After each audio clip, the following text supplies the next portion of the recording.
Hello, Zeke. This is Adam Aldrin calling from Advanced Engineering. I wanted to make you a quick video update on where we're headed with this. This is the current Sperry Rice EPDM unit. These are the ground-in serrations here. They're done with the abrasive machine. These are the samples that I did obtain while I was down there. There's burrs and the profile's not so hot, and I understand there's consistency problems. We're aware of these things.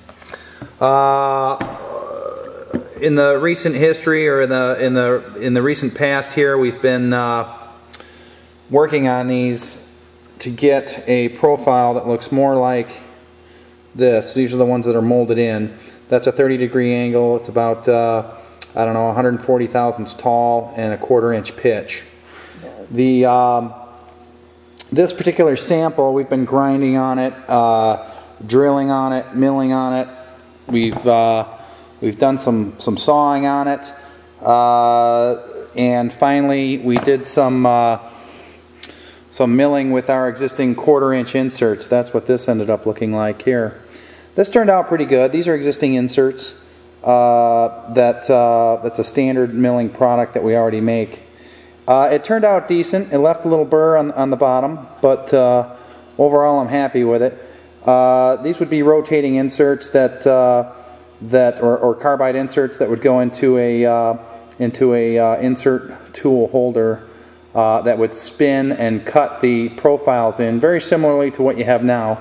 However, it'd make chips and not dust, and that showed promise. But what really worked out was shearing this material. And shearing the material, you can see this small shear, the small blade that we made up, and if you look at it, it's got a small bevel on it. This is out of a die, and we met with a die shop. We put this together. This particular die, we went ahead and cut this sample here. It's sheared very nicely, very smooth. You can see it's nice and crisp.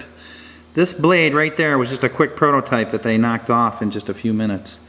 And I'm very happy with the shearing method. So this is I know this is a rough video, but it gets you on board. I'm going to send these samples down to you. But looks great. We can shear the material easily. There's no rotating parts. There's no dust. It should be clean. And what I'm going to do is get a couple of profiles going through where we can get some dies made up so we can complete some more testing. This isn't the exact angle requested. This was just a quick bend to see how it worked out. But I'm very happy with it. It looks like the right solution to this problem. The replacement tooling is very cost effective. This is a win-win-win. I think we found the right solution here. So I'm going to go ahead and send this sample to you. That's this right here. It just kind of shows how crisp the edges are. What a nice surface finish we're getting out of it. You know, this is a small torn up piece, but certainly the cut was decent. I'll also send this milling sample to you, and you can get a look at that. But I think we're on the right track. We're going to continue moving forward with the die method, and in this case we went ahead and you can see just lightly there, we went ahead and pushed that same die right through the material here.